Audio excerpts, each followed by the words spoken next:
326, paragraph 2, through page 327, paragraph 2. So let's give Sister West and Sister West our full attention.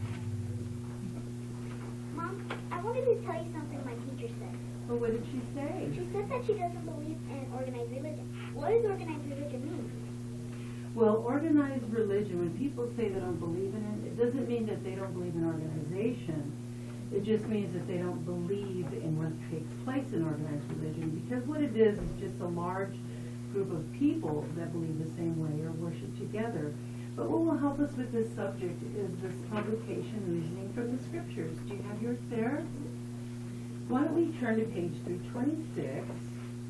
And it has that subject there on the page. And what is that question it asks there? Is belonging to an organized religion necessary? Right. And it talks about the different reasons why people really don't like organized religion. It says there that they misuse their power. They're really concerned with money collections, and they really don't help people with their lives and the problems that they have. And that's why people don't agree with organized religion.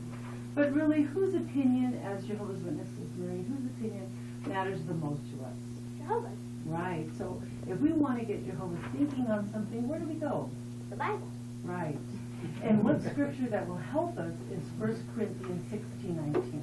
Why don't we turn there? 1 Corinthians 16:19. Yes. And there, Paul, the Apostle Paul, remember we learned about him? Well, he wrote this scripture, and he was writing this letter to the Corinthians in Corinth, and he was still in Ephesus when he wrote this. But look there in 1 Corinthians 16:19, and can you read that? It says, the congregations of Asia send you their greetings. Aquila and Prisca, together with the congregation that is in their house, greet you heartily in the Lord. Okay.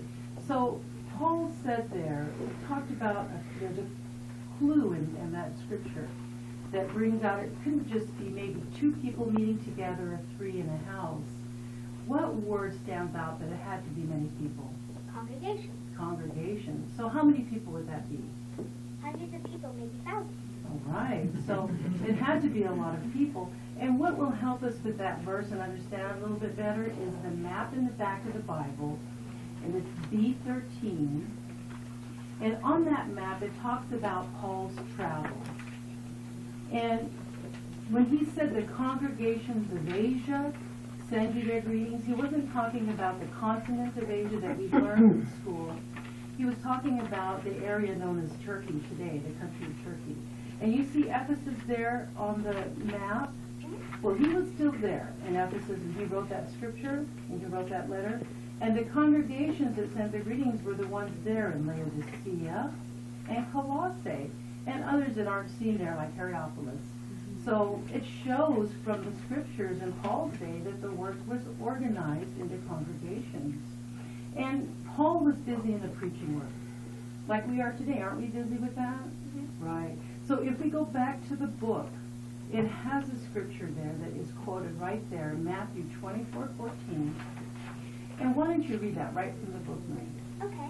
It says, this good news of the kingdom will be preached in all the inhabited earth, for a witness to all the nations, and then the end will come. Right. So this good news is preached where? In all the inhabited earth. Exactly. So for it to be preached worldwide, how is it carried out? It must be carried out in an orderly way. Yes, and that's what it brings out. So for it to be carried out in an orderly way, it has to be what? Organized. It has to be organized, that's right. And so maybe we can share even this parent or this publication with your teacher in the scriptures and show her that it is necessary for religion to be organized. And it's in the Bible. What do you think about